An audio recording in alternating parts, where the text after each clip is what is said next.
ഇന്ന് നമുക്ക് വളരെ എളുപ്പത്തിലൊരു കേക്ക് തയ്യാറാക്കാം. മുട്ടയൊന്നും ചേർക്കാതെ തയ്യാറാക്കുന്ന ഒരു കേക്കാണിത്. വളരെ എളുപ്പമാണ് ഉണ്ടാക്കാൻ വേണ്ടിയിട്ട്. നല്ല സിമ്പിളായിട്ട് ഉണ്ടാക്കാൻ പറ്റുള്ള ഒരു കേക്കാണിത്. കസ്റ്റാർഡ് പൗഡർ വെച്ചിട്ടാണ് നമ്മൾ ഈ ഒരു കേക്ക് തയ്യാറാക്കുന്നത്. ഒരു കസ്റ്റാർഡ് കേക്ക്. അപ്പോൾ ഇതെങ്ങനെയാണ് തയ്യാറാക്കുന്നത് നോക്കാം. നമുക്ക് ആദ്യം ഒരു ബൗളിലേക്ക് 1 കപ്പ് പൊടിച്ച പഞ്ചസാര ചേർത്ത് കൊടുക്കാം. 1 കപ്പ് പൊടിച്ച പഞ്ചസാരയ്ക്ക് വേണ്ടിയിട്ട് നിങ്ങൾ 3/4 കപ്പ് പഞ്ചസാര എടുത്തിട്ട് പൊടിക്കാന്നുണ്ടെങ്കിൽ 1 കപ്പ് പൊടിച്ച പഞ്ചസാര കിട്ടും. ഇനി നമ്മളിതിലേക്ക് ചേർക്കുന്നത് ഓയിലാണ്. 1/2 കപ്പ് ഓയിൽ കൂടി ചേർത്തിട്ട് നമുക്കിത് നന്നായിട്ടൊന്ന് മിക്സ് ചെയ്തെടുക്കാം. ഒരു വിസ്ക് വെച്ച് നന്നായിട്ടൊന്ന് മിക്സ് ചെയ്ത് കൊടുക്കാം.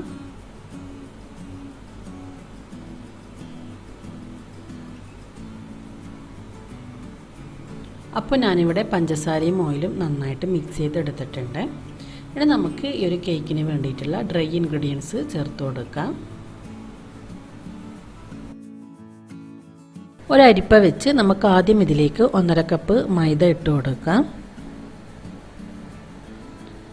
ഇനി നമ്മളിതിലേക്ക് ചേർക്കുന്നത് കസ്റ്റാർഡ് പൗഡറാണ്. 1/2 cup custard powder, vanilla custard പൗഡറാണ് ഞാനിവിടെ എടുത്തിട്ടുള്ളത്. ഇനി നമുക്കിതിലേക്ക് 1 ടീസ്പൂൺ ബേക്കിംഗ് പൗഡർ ചേർത്ത് കൊടുക്കാം. 1/2 ടീസ്പൂൺ ബേക്കിംഗ് സോഡയും കൂടി ചേർക്കാം. ഇനി നമുക്കിതിലേക്ക് കുറച്ച് ഉപ്പ് കൂടി ചേർത്ത് കൊടുക്കാം. ഇത്രയും ചേർത്ത് നമുക്കിത് നന്നായിട്ടൊന്ന് അരിച്ചെടുക്കണം. അപ്പോൾ അരിച്ചെടുക്കുന്നതിന് മുമ്പ് ഒന്നിത് ഇതുപോലെ മിക്സ് ചെയ്ത് കൊടുക്കണം. അതിന് ശേഷമാണ് നമ്മളിത് അരിച്ചെടുക്കുന്നത്. ഇപ്പം ഞാനിവിടെ ഈ ഒരു മൈദപ്പൊടിയും അതേപോലെ കസ്റ്റാർഡ് പൗഡറിലും നന്നായിട്ട് മിക്സ് ചെയ്തെടുത്തിട്ടുണ്ട്. ഇനി നമുക്കിതിനൊന്ന് അരിച്ചെടുക്കാം. നമ്മളിത് ഈ ഒരു പഞ്ചസാരയും ഓയിലും മിക്സ് ചെയ്തിട്ടുള്ള ഈ ഒരു മിക്സിലേക്കാണ് ഈ പൊടികൾ അരിച്ചിട്ടിട്ടുള്ളത്. അതുകൊണ്ട് തന്നെ നമുക്കിതിനൊന്ന് നന്നായിട്ടൊന്ന് മിക്സ് ചെയ്തെടുക്കണം. ഈ ഒരു പൊടിയും പഞ്ചസാരയും നന്നായിട്ടൊന്ന് മിക്സ് ചെയ്തെടുക്കാം. അപ്പോൾ നമുക്ക് മുഴുവനായിട്ട് മിക്സ് ചെയ്യാൻ പറ്റില്ല. അപ്പോൾ അതുകൊണ്ട് നമ്മളിതിലേക്ക് ആവശ്യത്തിന് പാല് ചേർത്തിട്ടാണ് ഇത് മിക്സ് ചെയ്തെടുക്കുന്നത്. ഞാനിവിടെ 1 കപ്പ് പാലാണ് എടുത്തിട്ടുള്ളത്.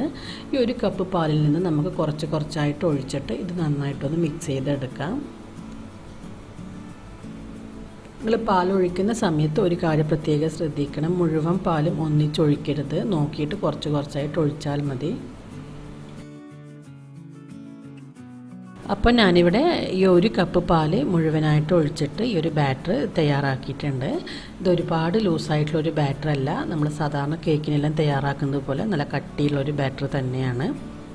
അപ്പോൾ നമുക്കിത് ഒട്ടും തന്നെ കട്ടയില്ലാത്ത വിധത്തിൽ നന്നായിട്ടൊന്ന് മിക്സ് ചെയ്തെടുക്കണം. ചെറിയ കട്ടയെല്ലാം ഉണ്ടെങ്കിൽ ഉടനെ പോകാൻ വേണ്ടിയിട്ട് വിസ്ക് വെച്ചിട്ട് നന്നായിട്ടൊന്ന് മിക്സ് ചെയ്തെടുക്കാം. അപ്പോൾ കണ്ടില്ല, ഒരുപാട് ലൂസായിട്ടുള്ളൊരു ബാറ്റർ അല്ല, കുറച്ച് കട്ടിയുള്ളൊരു ബാറ്റർ തന്നെയാണ്. അപ്പോൾ നിങ്ങൾ പാല് നോക്കിയിട്ട് ഒഴിക്കുക.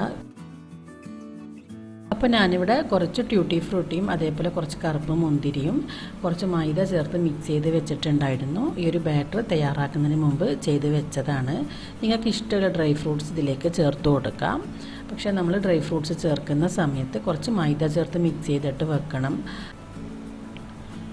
നമ്മൾ ഈ ഒരു ഡ്രൈ ഫ്രൂട്ട്സിലേക്ക് മൈദ ചേർക്കാണ്ട് ഇട്ടിട്ടുണ്ടെങ്കിൽ ഈ ഒരു കേക്ക് പൊങ്ങി വരുന്ന സമയത്ത് ഈ ഡ്രൈ ഫ്രൂട്ട്സെല്ലാം താഴെ തന്നെ നിൽക്കും. മൈദയിൽ മിക്സ് ചെയ്തിട്ട് കൊടുക്കുകയാണെങ്കിൽ ഇതെല്ലാ ഭാഗത്തും ഒരുപോലെ ഉണ്ടാകും.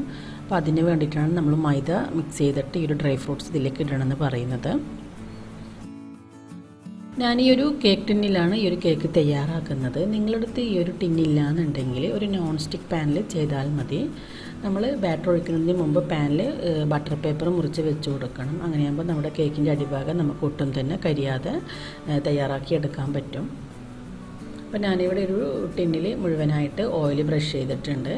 ഇനി നമുക്കിതിലേക്ക് ബട്ടർ പേപ്പർ മുറിച്ച് വെച്ച് കൊടുക്കാം.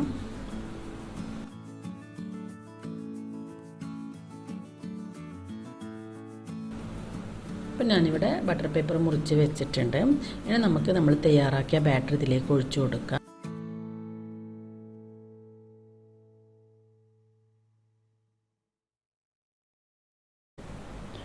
അപ്പോൾ ഞാനിവിടെ ബാറ്റർ മുഴുവൻ ഇതിലേക്ക് ഒഴിച്ചിട്ടുണ്ട്. ഇനി നമുക്കിതൊന്ന് ടാപ്പ് ചെയ്തതിന് ശേഷം നമുക്ക് ഇതിലേക്ക് കുറച്ചുകൂടി കറുപ്പ് മുന്തിരിയും ടൂട്ടി ഫ്രൂട്ടിയും കൂടി ഇട്ട് കൊടുക്കാം.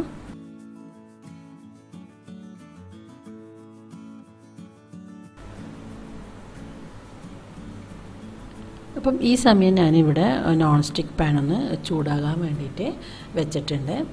ഒരു ലോ ഫ്ലെയിമിലാക്കിയിട്ട് പാൻ നന്നായിട്ടൊന്ന് ചൂടാക്കി എടുത്തിട്ടുണ്ട്.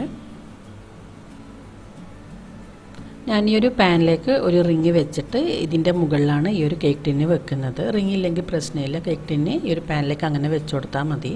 പിന്നെ നമുക്കിതിനെ അടച്ച് വെച്ചിട്ട് ഒരു 45 മിനിറ്റ് വരെ ഇതിനെ നമ്മൾ ബേക്ക് ചെയ്തെടുക്കണം. സമയത്തിൽ ചെറിയ മാറ്റം ഉണ്ടാവും, അങ്ങോട്ടും ഇങ്ങോട്ടും ചെറിയൊരു മാറ്റം ഉണ്ടാവും.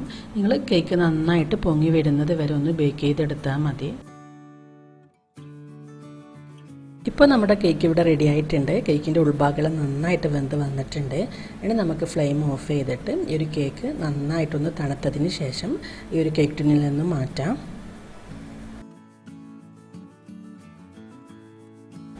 അപ്പോൾ ഞാൻ നിങ്ങൾക്ക് ഈ ഒരു കേക്കിൻ്റെ അടിഭാഗം കൂടി കാണിച്ചു തരാം. ഒട്ടും തന്നെ കരിഞ്ഞു പോകാതെ നമുക്ക് ഈ ഒരു കേക്കിൻ്റെ അടിഭാഗം കിട്ടിയിട്ടുണ്ട്.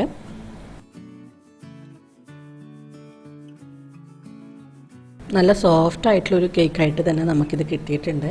ഞാനിത് കട്ട് ചെയ്തിട്ട് ഇതിൻ്റെ ഉൾഭാഗം നിങ്ങൾക്ക് കാണിച്ചു തരാം.